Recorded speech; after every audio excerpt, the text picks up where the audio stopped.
Hi friends, હું છું કીર્તિસ કિચનમાં તમારું સ્વાગત કરું છું। આજે મેં અહીંયા ટેસ્ટી અને હેલ્ધી એવો સોજીનો શીરો બનાવ્યો છે। તમે જોઈ શકો છો કેટલો સરસ આપણો સોજીનો શીરો બનીને તૈયાર થયો છે। તો ચાલો શરૂ કરીએ બનાવવાની રેસિપી। હવે આપણે પહેલાં 1-2 ચમચી જેટલું દૂધ લઈ લઈશું અને એમાં થોડા કેસરના તાંતરાને નાખીને એને 5 થી 10 મિનિટ પહેલાં પલાળી દેવાનું છે, એટલે એનો કલર સરસ આવી જાય। આ રીતે તમે જોઈ શકો છો। તમે ના નાખવા હોય તો ના પણ નાખી શકો, ઓપ્શનલ છે। હવે મેં અહીંયા 1 કપ સોજી લઈ લીધી છે, એના સામે મેં અડધો કપ જેટલી ખાંડ લઈ લીધી છે, થોડા કાજુ બદામ સમારી લીધા છે અને એ જે આપણે કેસરનું દૂધ હતું ને 10 મિનિટ પહેલાં જ પલાળીને તૈયાર કરી લીધું હતું અને 1 કપ આપણે દૂધ લઈ લીધું છે। આ માપથી તમે સોજીનો શીરો બનાવશો ને તો બહુ જ સરસ બનીને તૈયાર થશે। હવે એક પેન લઈ લેવાની છે, એમાં 4 થી 5 ચમચા જેટલું આપણે ચમચી જેટલું ઘી લઈ લેવાનું છે। તમે તમારા ટેસ્ટ અનુસાર ઘીનો ઉપયોગ કરી શકો છો। વધતું હોતું તમે થોડું ઓછું કરશો ને તો પણ ચાલશે। હવે આપણે એની અંદર થોડું ઘી ગરમ થાય આપણું એટલે ગેસની ફ્લેમ ધીમી કરી દઈશું અને આપણે સોજીને અંદર નાખી દેવાનું છે। આ રીતે આપણે નાખીને એને સરસ આપણે મીડિયમ ટુ લો ગેસ ઉપર હલાવતા જઈશું અને એને સરસ આપણે સાતરતા જવાનું છે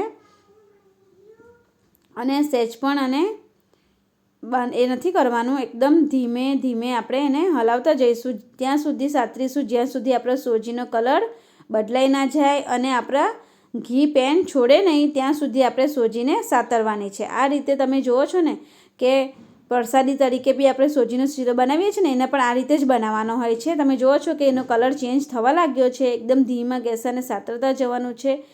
6 થી 7 મિનિટ આપણે સાતરતા જઈશું ને ધીમા ગેસે, મીડિયમ ટુ લો ગેસ, એટલે આ રીતે જો તમે જોઈ શકો છો કે ચમચા ઉપરથી સોજી આપણી નીચે પડી જાય છે। તમે જુઓ છો ને અને પેન બી આપણું સોજીને છોડવા લાગી છે, ઘી છૂટું પડી ગયું છે। આ રીતે આપણે સાતરતા જવાનું છે, એનો કલર ચેન્જ થતો જશે અને એટલી સરસ સ્મેલ આવશે ને અંદર તમારા ઘરમાં, એટલે તમને ખબર પડી જશે। આ જ સમયે આપણે જે દૂધ લીધું છે મીડિયમ ટુ લો ગેસ પર ગેસની ફ્લેમ રાખીને એ દૂધ 1 કપ લીધું છે ને એ આપણે અંદર એડ કરી દેવાનું છે। દૂધ આપણું ના ગરમ કે ના ઠંડુ, રૂમ ટેમ્પરેચરવાળું જ હોવું જોઈએ। અને પછી આપણે આ દૂધ નાખીને તરત જ જે અડધો વાટકો ખાંડ લીધી છે એ પણ આપણે અંદર એડ કરી દેવાની છે।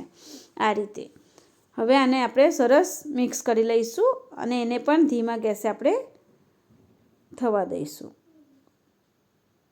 આ રીતે હલાવતા જવાનું છે।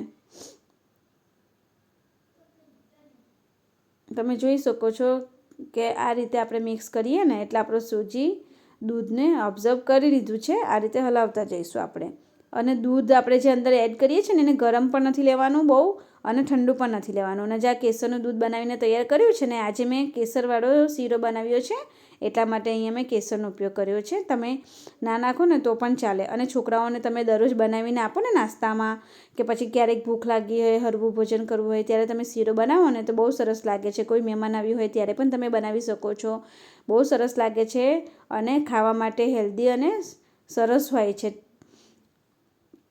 આ રીતે આને મિક્સ કરતા જવાનું છે અને જ્યાં સુધી આપણું ઘી છોડે ત્યાં સુધી। હવે આપણો શીરો તૈયાર થઈ ગયો છે। હવે એની અંદર આપણે થોડા કાજુ બદામ નાખી દઈશું, એ પણ ઓપ્શનલ છે, જો તમારે ના નાખવા હોય તો તમે ના પણ નાખો અને આ રીતે એને બરાબર મિક્સ કરી લઈશું। પણ તમે નાખશો ને તો બહુ સરસ લાગશે આપણો શીરો।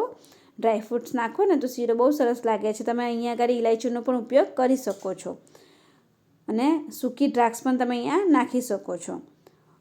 આ રીતે આપણે સરસ એને મિક્સ કરી લઈશું। તમે જોઈ શકો છો કે આપણો શીરો બનીને તૈયાર થઈ ગયો છે, એકદમ દાણેદાર શીરો છે અને બહુ જ સરસ લાગે છે, સ્વાદમાં ટેસ્ટી અને હેલ્ધી પણ હોય છે।